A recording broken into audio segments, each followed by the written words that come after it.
5 momentos críticos del sexenio del presidente Andrés Manuel López Obrador.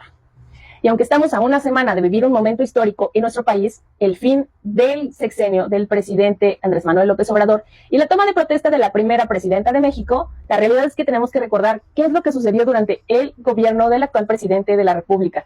Y aunque él cuenta con el 65% de aprobación de la población, según el Financiero, también tenemos que recordar que hubo bastantes fallas que costaron cientos de vidas. Número 1. La explosión del ducto de hidrocarburo en Tlahuelipan, Hidalgo. Así es, el 19 de enero del 2019, las cosas cambiaron cuando una tarde en Hidalgo hubo un gran estallido. Este estallido fue provocado por un mal manejo humano de una perforación de un ducto de donde se estaban robando el hidrocarburo.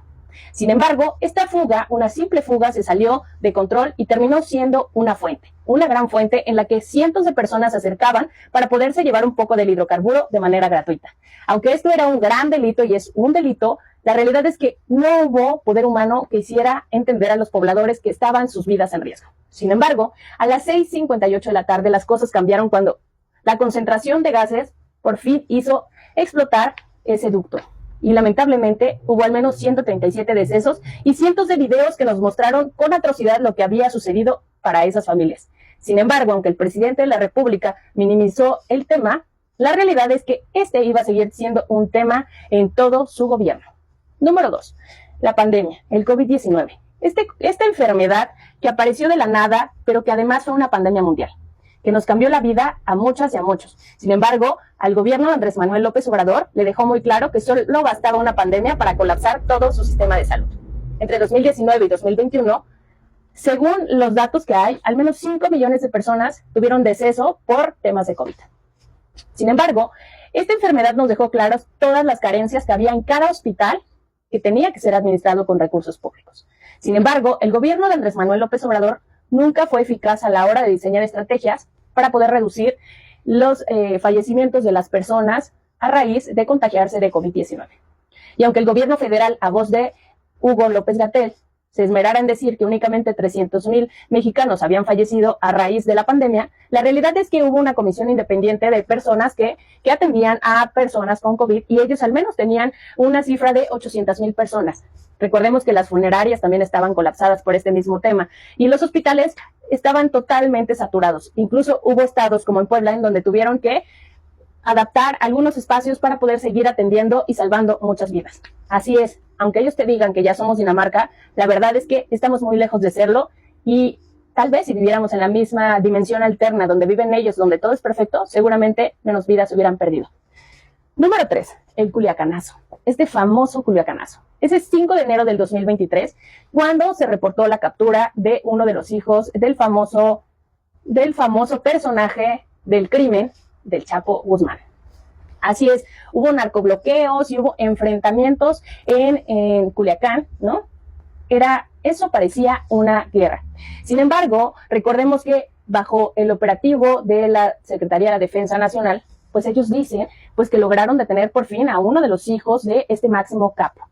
Sin embargo, más tarde, después de tantos enfrentamientos, porque esto desató una guerra muy fuerte en Culiacán. Sin embargo, horas más tarde, ya al caer la tarde-noche, el presidente de la República, Andrés Manuel López Obrador, confirmó que él fue el que dio la orden de liberar a Ovidio Guzmán para no poner en riesgo a la población. Así es como el gran presidente de la República dejó muy claro que le faltaba firmeza a la hora de combatir al crimen organizado. Sin embargo, ya sabemos que los abrazos son para unos y los para otros. Número 4. Otis, el huracán que devastó Acapulco. La madrugada del 25 de octubre del 2023 hubo un antes y un después para Acapulco y para los ciudadanos que viven en esta ciudad. Porque se había reportado que había una tormenta tropical, una tormenta, iba a haber lluvia, iba a haber viento, ¿no? La realidad es que conforme pasaban las horas y con información que sí tenían ellos en sus manos, que el gobierno sí tenía en sus manos, pero que no quiso evacuar a las personas, aún con esa negligencia, para la noche este huracán ya no era una tormenta tropical, más bien era un huracán y ya había alcanzado la categoría número 5. Cuando tocó tierra, tenía vientos de al menos 270 kilómetros por hora, lo cual Eran vientos súper fuertes, era una lluvia súper fuerte, pero además comenzó a destrozar algunos tejados, algunos cristales y algunas estructuras que fueran frágiles. A pesar de que hubo cientos de fallecidos, la verdad es que ellos siempre reportaron un número muy bajo de personas, pero los familiares eran los que han dicho que hay personas que hasta la fecha no aparecen, pero que además no solamente eso, hay personas a las que no contemplaron dentro de los fallecidos. Así es como el paso de esta tormenta, que se convirtió en huracán, es que llevó a Acapulco a ser una zona de desastre después de haber sido una gran zona hotelera. Y después de tantos meses, solamente podemos decir que Acapulco sigue en el olvido y que además no han podido levantarse de este desastre natural que los golpeó duramente el año pasado. Y número 5, la violencia en Sinaloa. Y aunque el presidente de la República en las últimas semanas se hace de la vista gorda, la realidad es que en Sinaloa esto se convirtió en un campo de guerra. Han modificado la forma de vivir las y los ciudadanos, las niñas y los niños, los jóvenes que viven en este lugar, debido a que hay balaceras, hay robos, hay persecuciones. Esto parece una zona de guerra. Y saben que es peor, tienen un gobernador que se la pasa en la Ciudad de México sin atender correctamente este tema de la inseguridad y la violencia que existe en este momento en Sinaloa. Asimismo, se han tenido que suspender todas las clases, los niños están en sus casas resguardados porque es la única forma de mantenerlos relativamente seguros. Además, han suspendido todo tipo de eventos públicos. Asimismo, suspendieron el grito de independencia el pasado 15 de septiembre, porque recordemos que ha habido hechos demasiado violentos, pero no solamente eso.